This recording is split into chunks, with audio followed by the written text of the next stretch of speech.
Oi, pessoal, vamos voltar, vamos caminhar mais um pouquinho. Estamos aqui com o foco, estamos aqui com o palco ocupado por Acabe. Nós precisamos conhecer quem é esse rei que governou em Israel durante 22 anos, um tempo longo, porque reis que foram assim tão perversos como Acabe tiveram o seu reinado diminuído, ali encurtado por Deus, porque eram reis ruins. Mas a Bíblia diz que Acabe foi o pior deles, foi o pior deles. Trouxe aí tanta desgraça sobre Israel por causa da sua idolatria, o modo como agia, a forma de ele reinar, que na verdade não era ele que reinava, era Jezabel. Jezabel mandou matar os profetas de Israel, mandou matar Nabote, mandou matar Nabote. Vocês vão ver aqui na história de hoje a crueldade de Acabe, que por sua omissão, pelo seu modo ali de conduzir as coisas, ou de não fazer nada, isso que é omissão, não faz nada, deixar Jezabel aí planejar a morte de Nabote. Vocês vão ver aí o tamanho da crueldade. E essa é a nossa mensagem central de hoje. Vimos as marcas da impiedade de Acabe. A primeira marca sendo a sua cegueira. Acabe não conseguia enxergar o que Deus fazia, não conseguia enxergar os seus próprios erros e o que deveria fazer. Vimos aí no vídeo passado o desequilíbrio de Acabe também como uma marca da sua impiedade, da forma de agir que não temia a Deus, era desequilibrado em sua cobiça, cobiçava ali de um modo que deixava as suas emoções desequilibradas, agia como um adulto mimado, que é pior do que uma criança mimada. Vimos aí o modo dele transformar o que é justo em injusto, achando que ele deveria sim ter a vinha de Nabote, distorcendo aí, por assim dizer, a lei de Deus. Então, a segunda marca aí sendo o desequilíbrio. E a terceira marca da impiedade é a crueldade. Nós vamos ver agora na história, 1 Reis 21, versículo 8. A partir do versículo 8. 1 Reis 21, versículo 8 até o 16, nós podemos enxergar aí que a crueldade é marca da impiedade. A crueldade de Jezabel, a crueldade de Acabe é marca dessa impiedade, desse modo de viver que não teme a Deus. Essa é a marca do ímpio, aquele que não teme a Deus. Então acompanhe aí comigo a leitura e a explicação do texto. Então, o que Jezabel tinha prometido para Acabe? Que ele ia ter a vinha de Nabote, mas como isso aconteceria? Aqui ela vai dizer como vai acontecer. Então escreveu cartas em nome de Acabe. Quem fez isso? Jezabel. Ela poderia fazer isso? Não. Selou-as com o sinete dele e as enviou aos anciãos e aos nobres que havia na cidade e habitavam com Nabote. Quero chamar a atenção de vocês para um detalhezinho aqui. Selou-as com o sinete. O que é um sinete? Vocês lembram, se vocês já viram alguns filmes antigos, vocês lembram que o rei possuía aí um anel, pode ser um anel ou um aparato que ele carimbava as suas cartas, os seus decretos. Vocês podem ver aí na imagem um exemplo de um sinete. Vejam aí o que era um sinete. Colocava sobre a carta um pouco de cera e com o sinete carimbava a cera e a cera adquiria o formato do selo do rei, que mostrava que aquela carta, aquele decreto foi assinado pelo próprio rei. Só o rei poderia fazer isso, ninguém mais. Ninguém mais. É como se fosse a assinatura. Quem pode assinar por você e por mim? Só você mesmo. Tem a sua assinatura, eu tenho a minha assinatura. Quando eu assino um documento, eu estou dizendo o quê? Que eu concordo, ou que eu redigi aquele documento. Então, Jezabel provavelmente pegou isso de Acabe, Acabe deu o seu sinete para Jezabel e falou, faz como você quiser. Mais uma vez, Acabe agindo como um molenga, como um omisso. Alguém que não tinha pulso, que não tinha autoridade, que não tinha firmeza, que não se colocava à frente, que era alguém omisso nos seus deveres de rei e de homem. Então, Acabe agiu dessa forma, deu o seu sinete para Jezabel fazer o que quiser. Então, vejam aí o que ela fez. Selou-as com o sinete dele e as enviou aos anciãos. Essas cartas, qual era o conteúdo dessas cartas? Versículo 9. Escreveu nas cartas dizendo: apregoai um jejum e trazei Nabote para a frente do povo. O que era este jejum? Geralmente o povo de Israel se colocava em jejum quando havia ali a iminência de guerra, ou quando o povo precisava se colocar diante de Deus, de modo a que ele notasse ali o arrependimento, notasse que o povo estava clamando por algo, por livramento, por perdão. Então este jejum geralmente era conclamado, era provocado para este fim. Era um jejum solene que sugeria aí a desgraça, ameaçava o povo. Geralmente quando algum reinado vizinho se colocava ou ameaçava o povo, então eles se colocavam diante de Deus neste jejum, mostrando ali uma humildade, então mostrando ali dependência de Deus, e convocava esse jejum para isso, para que Deus guerreasse por Israel. Só que isso aqui era um jejum falso, não havia essa ameaça. Mas Nabote provavelmente era temente a Deus, como demonstrou ali nos versículos anteriores. Ele obedeceu a essa convocação. Veja o versículo 10. Qual era o objetivo desse jejum? Era para pregoar um jejum e trazer Nabote para a frente do povo. Então todos reunidos, iriam acontecer algo a Nabote e todos seriam testemunhas do que aconteceria. Veja o versículo 10. Fazeis sentar defronte dele 2 homens malignos, que testemunhem contra ele, dizendo: blasfemaste contra Deus e contra o rei. Depois levai-o para fora e apedrejai-o para que morra. Os versículos de 8 a 10 mostram que a crueldade se manifesta de modo maquiavélico. Essa aí é uma expressão da crueldade de Jezabel e, por consequência, de Acabe, que aprovava tudo isso. É a expressão maquiavélica, se expressava de modo maquiavélico. E o que é isso? Vocês estão aprendendo palavras novas com o pastor, certo?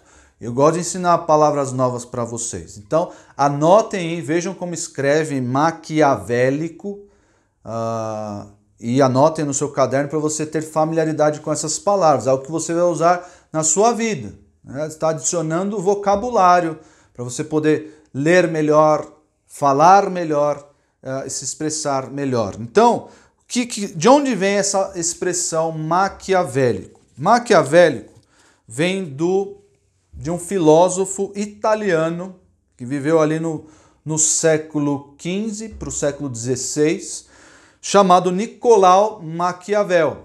Nicolau Maquiavel. Ele, no seu livro O Príncipe, quem for fazer direito, não sei se vocês já escolheram a profissão de vocês, mas quem for fazer direito e provavelmente algo relacionado à política, ciências sociais, vai ter que ler O Príncipe de Maquiavel. Então, neste livro, O Príncipe, ele, filósofo como era, dizia que a forma de governo, uma das formas de governo ideais, era aquela forma de governo que abolia a moral, que agia sem escrúpulos. Era como hoje é chamado de ditadura. A ditadura que abolia os princípios morais, aboliam as leis aí de convivência, tudo em nome do poder, tudo em nome do desejo ali do governante. Então, você abolindo a moral, abolindo ali os escrúpulos, você fazia o que você quisesse. Então, essa forma maquiavélica é a pessoa que age abolindo a moral e os escrúpulos. E foi exatamente o que Jezabel fez aqui, Jezabel e Acabe fizeram aqui. Eles planejaram de modo maquiavélico, de modo cruel, de modo frio e calculista. Essa é a expressão, frio e calculista. Planejaram a morte de Nabote.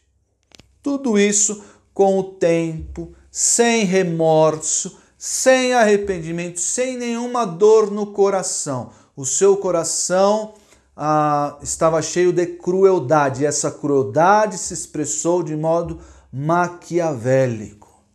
Ali, planejando cada passo para ver o fim, a morte de Nabote e seus filhos. Nós vamos ver que não só Nabote precisava morrer, seus filhos também, porque se Nabote morresse, a herança iria para os seus filhos. Se não houvesse herdeiros, aí a terra ficava vaga, ficava disponível para o reino.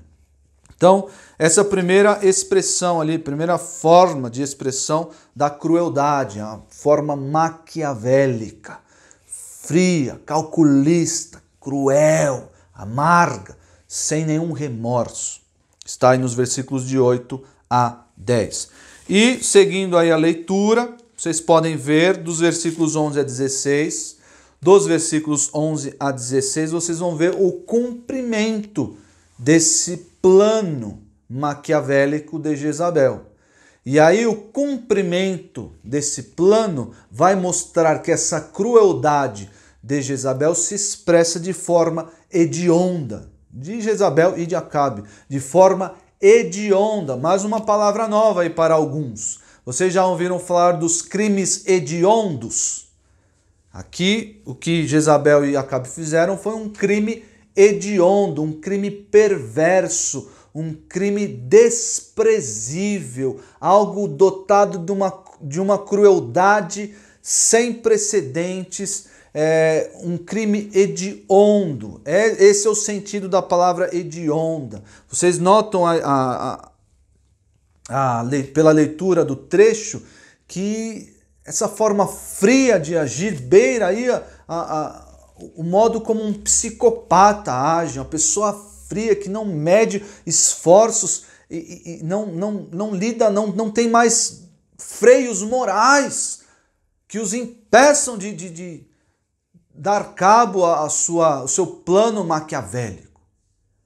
São pessoas más em que a perversidade ou a perversão alcançou seus corações de níveis absurdos, que pessoas normais ou pessoas más, inclusive, não conseguem conceber, não conseguem enxergar como essa pessoa é má. Tudo isso, e esse modo hediondo de agir, tudo isso, nós podemos enxergar esse modo de agir, nós podemos ver porque isso tomou tempo. Esse plano todo tomou tempo para se cumprir. E eles poderiam, ali refletindo acerca das suas ações, pensando no que estava acontecendo, realmente, não dá para ir tão longe, matar uma pessoa. Não, eles não tinham isso. Acabe e Jezabel eram tão hediondos em suas ações, tão maquiavélicos na sua crueldade, que eles não pensaram duas vezes. Mesmo com o tempo, mesmo com o prosseguimento das ações, isso não os impediu de dar cabo à vida de Nabote. Veja aí versículo 11. Os homens da sua cidade, os anciãos e os nobres que nela habitavam fizeram como Jezabel lhes ordenara, segundo estava escrito nas cartas que lhes havia mandado. Apregoaram jejum e trouxeram Nabote para a frente do povo. Então vieram dois homens malignos, sentaram-se defronte dele e testemunharam contra ele, contra Nabote, perante o povo, dizendo: Nabote blasfemou contra Deus e contra o rei, e o levaram para fora da cidade e o apedrejaram e morreu. Então mandaram dizer a Jezabel: Nabote foi apedrejado e morreu. Agora, esse plano maquiavélico utilizou da própria, claro, utilizou de mentira, mas utilizou de um artifício próprio. Vejam como é hediondo, como é maquiavélico essa crueldade, esse plano todo, porque utilizou uma regra da lei de Deus, próprio da lei de Deus. A Bíblia diz que a lei mosaica exige aí Números 35, Deuteronômio 17 e Deuteronômio 19, exigem que duas testemunhas fossem ali acusadoras dos crimes. Precisavam haver duas testemunhas, uma só não bastava. Então, se a pessoa era acusada de um crime por duas testemunhas, essa pessoa sim sofreria as consequências desse crime. Sofreria as penas previstas na lei por causa desse crime. Qual era a pena prevista para blasfêmia? Pena prevista para blasfêmia. Êxodo 22 era a morte. Êxodo 22 e 28. A morte era a pena prevista para a blasfêmia. Então, como duas testemunhas estavam ali, eram dois homens malignos, filhos de Belial, eram homens realmente cruéis, tão cruéis quanto Jezabel e Acabe. Esses homens testemunharam contra Nabote, então ele teve que ser morto, porque disseram, esse homem blasfemou contra Deus, e todo o povo estava vendo isso, estavam testemunhando essa oitiva e essa audiência, o que essas duas testemunhas estavam dizendo. Todo o povo viu o que aconteceu e tiveram ali que matar Nabote sob essa falsa acusação de crime de blasfêmia. E esse modo hediondo de agir, Nabote, que era inocente, nós sabemos, vemos aí, Nabote era inocente, completamente inocente, homem de Deus, temente a Deus, sofreu as consequências de um plano, de uma crueldade maquiavélica e hedionda por parte de Jezabel e Acabe. E o desfecho da história, versículo 15, tendo Jezabel ouvido que Nabote fora apedrejado e morrera, disse a Acabe, levanta-te e toma posse da vinha que Nabote, o jezreelita, recusou dar-te por dinheiro, pois Nabote já não vive, mas é morto. Tendo Acabe ouvido que Nabote era morto, levantou-se para descer para a vinha de Nabote, o jezreelita, e tomar posse dela. Então, os filhos de Nabote foram mortos ali, como diz em 2 Reis 9, 26, não precisa abrir. Também os filhos de Nabote foram mortos, e aí a terra ficou vaga, não havia herdeiros, e Acabe pôde tomar posse e dar fim à sua cobiça desequilibrada, desmedida, que levou à morte de um homem inocente. Então a crueldade é marca da impiedade. Vocês se lembram de algum outro personagem bíblico que agiu de modo cruel, que demonstrou aí uma crueldade sem tamanho? Eu lembro de um personagem que se arrependeu do que fizera. Agiu de modo cruel, de modo maquiavélico, de modo hediondo, mas se arrependeu depois, que foi o rei Davi. Lembram da história do rei Davi? O rei Davi estava lá no seu palácio, não deveria estar lá. Começou errado por aí. Deveria estar na guerra, mas estava lá no palácio, ocioso. Olhou, viu as mulheres se banhando no rio, e cobiçou assim Batseba, que era casada, e aí Davi arquitetou todo um plano para que o esposo de Batseba fosse morto e ele pudesse possuir Batseba como sua esposa. Plano maquiavélico que levou à morte de alguém inocente, de alguém que não tinha cometido nenhum crime. Então, Davi agiu dessa forma, e o profeta Natã foi mostrar para ele o seu erro. A diferença entre Davi e Acabe é que Acabe teve ali o seu erro exposto diante de si pelo profeta. Só que Acabe não se arrependeu, ele ficou desgostoso e indignado. Mas Davi teve o seu erro exposto diante de si. O profeta Natã mostrou para ele o que você fez, cruel, de modo maquiavélico, hediondo, mas Davi se arrependeu. Davi colocou o pano de saco, que era uma forma de demonstração de arrependimento. Davi ficou doente. Talvez mais doente do que Acabe ficou aqui sem querer comer. Davi, no Salmo 51, diz que a pele se juntou aos ossos, de modo que ele ficou magro, doente, porque não queria comer, estava triste por ter pecado. Aí depois se arrependeu e teve aí uma vida de piedade, de consagração a Deus, de temor a Deus. Uma outra pessoa que agiu também de modo maquiavélico, já agora no Novo Testamento, vocês lembram de uma pessoa assim? Eu acho que já há um tempinho vocês têm essa pessoa na mente ou não? Pessoa que agiu assim e traiu alguém, levou um inocente à morte. Quem fez isso? Quem? Acho que estou quase ouvindo vocês dizendo aí, Judas.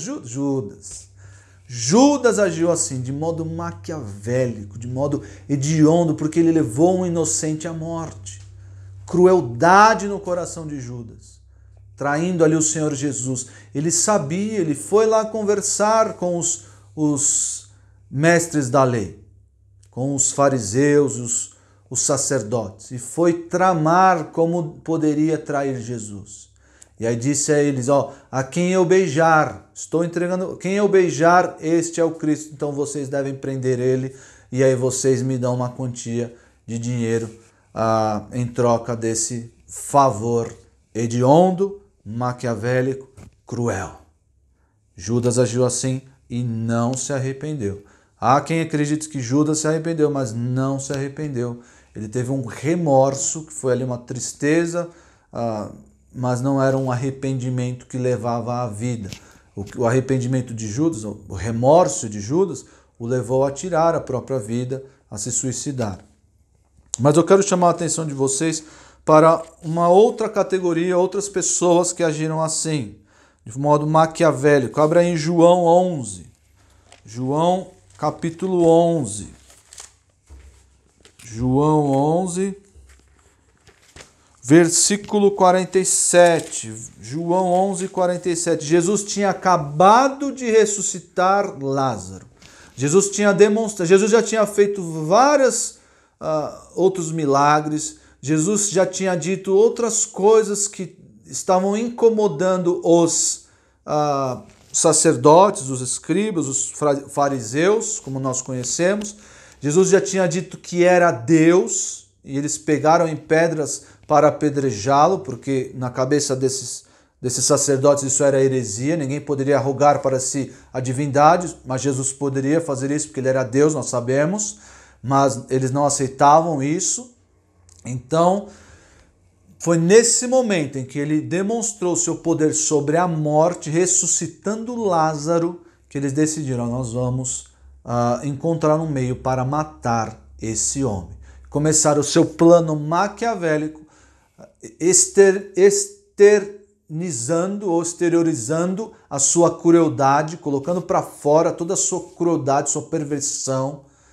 Eles, vejam aí no versículo 47, então os principais sacerdotes e os fariseus convocaram o sinédrio e disseram, que estamos fazendo, uma vez que este homem opera muitos sinais? O que eles deveriam fazer? Eles deveriam se converter, porque viram que Jesus opera milagres e tinha acabado de ressuscitar Lázaro. Então esse era o Messias. Mas a crueldade desses homens, a impiedade desses homens, os impedia de ver que Jesus era Deus, que Jesus era o Messias e se converter, porque eles eram homens ímpios e a crueldade estava no seu coração. Versículo 48 de João 11. Se o deixarmos assim, todos crerão nele.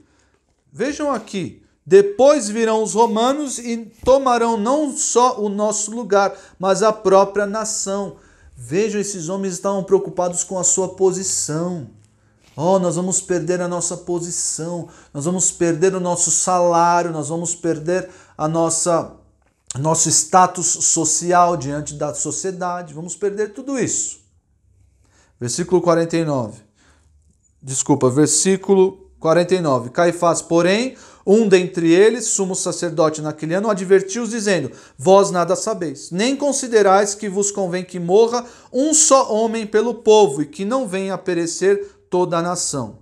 Ora, ele não disse isso de si mesmo, mas sendo sumo sacerdote naquele ano, profetizou que Jesus estava para morrer pela nação, e não somente pela nação, mas também para reunir em um só corpo os filhos de Deus, que andam dispersos. Caifás era um homem crente. Ele estava naquele meio, era o sumo sacerdote, mas creu no Senhor e profetizou em seu favor. Versículo 53, aqui, ó. Desde aquele dia resolveram matá-lo. Resolveram matá-lo. E o versículo 57, ora, os principais sacerdotes e os fariseus tinham dado ordem para, se alguém soubesse onde ele estava, denunciá-lo, a fim de o prenderem. A mesma coisa que Jezabel fez aqui, ó. Está aqui as cartas, vamos entregar Nabote. Aqui os sacerdotes fizeram, ó, quem tiver notícia de Jesus, me entregue, porque nós vamos prendê-lo e matá-lo. Vejam a crueldade desses homens, se expressando ali de modo frio, calculista, maquiavélico. E aí, como eles deram cabo, João 19, como eles mostraram aí, expressaram a sua crueldade de modo hediondo. Versículo 15 de João 19. Versículo 15 de João 19. Eles, porém, clamavam. Eles quem? Os principais sacerdotes. Eles, porém, clamavam, fora, fora, crucificai-o, ou crucifica-o. Disse-lhes Pilatos, hei de crucificar o vosso rei? Responderam os principais sacerdotes, não temos rei senão César.